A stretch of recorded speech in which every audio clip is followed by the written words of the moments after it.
अर्जुन ने सामने रखा एक लट्ठा देखा, हाथ में ठीक बैठ गया। बिना सोचे समझे उसने उसे जोर से खींचा और अपने पास बांध लिया। उसे लगा यह बस एक साधारण लकड़ी का लट्ठा है, मगर जब संघ की संतकर्ता देवांशी दौड़ी आई तो उसके चेहरे पर ठंडी पसीने की लकीरें छलक पड़ी। वह लट्ठा कोई मामूली चीज नहीं, यह विद्यानंद का प्राचीन इतनी भारी वस्तु थी कि सदियों के गुरुओं ने भी हिला न सकी। प्रसिद्ध समुद्र स्थिर शूल। हकीकत यह थी कि अर्जुन को जन्म से ही दहलने वाला एक दोष था। उसके भीतर दांतियन नहीं था, यानी जिस दुनिया में आंतरिक शक्ति इंटरनल सर्वोपरि थी, वह आंतरिक शक्ति सीख ही नहीं सका। इसीलिए वह सालों से केवल संघ में साथी प्रशिक्षक बनकर ही रह पाया। पर उसने हार नहीं मानी, रोज अभ्यास करता रहा। एक दिन भारी कुबूत से दबा दिल फूट गया और उसने एक मुक्का मारा। अगले ही लम्हे वह पत्थर हवा में उछलकर दूर दूर तक जा पहुंचा, इतना कि लोग चौंक गए। उसी वक्त विद्यानंद पर दानव संप्रदाय की घेराबंदी थी और देवांशी लड़ते लड़ते पीछे हट रही थी। जब सब कुछ खत्म होने वाला था तब अर्जुन के उड़ा दिए पत्थर ने कहर ढा दिया और लड़ाई का रुख पलट दिया। संघ के लोग स्तब्ध रह गए, सोच भी नहीं सकते थे कि कोई इंसान इतनी भारी चीज को इतनी दूर उड़ा दे। देवांशी ने तुरंत कहा, उसे ढूंढो, अगर वह हमारे साथ खड़ा हो जाए तो विद्यानंद एक नई उड़ान भर सकता है। इसी बीच अर्जुन उम्मीदवारों के चयन के लिए आए एक टेस्ट में भी नाम लिखवा रहा था। रोहन, जो संघ का महान भाई था, निकट के एक साथी बालू को खुलकर बेइज्जत कर रहा था और उन बेरों का ताना मार रहा था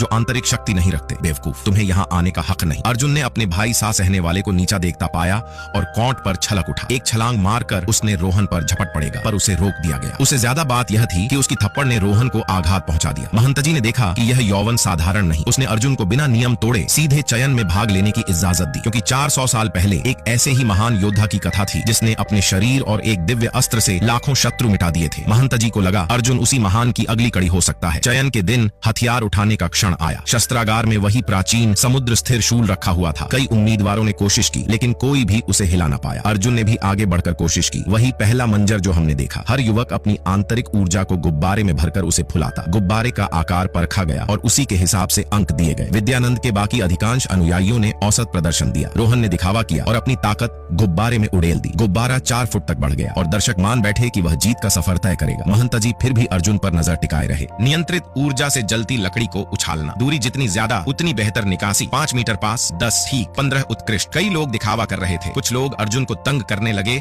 कि उसके पास दांतियन नहीं, वह कैसे मुकाबला कर पाएगा। अर्जुन ने परंपरागत तरीके से नहीं, अपनी तरह से ऊर्जा नियंत्रित करके लक्ष्य साधा। विरोधियों ने इसे चालाकी और धोखाधड़ी कहा। महंत जी ने यह कहा कि असली परीक्षा रणभूमि में होगी, वही आखिरी और निर्णायक राउंड होगा। अब मंच पर होने वाली भिड़ंत सबसे अहम थी। भीड़ में ताने और उपहास की भनक थी। कुछ लोग कहते दिखे कि यह पद रोहन का तय है। कुछ कहते थे कि बिना आंतरिक शक्ति वाले जैसे अर्जुन बेकार है। पर मानो किस्मत ने अलग लिख दिया हो। अर्जुन ने जो कर दिखाया उससे सब चौंक गए और अब असली जंग बाकी।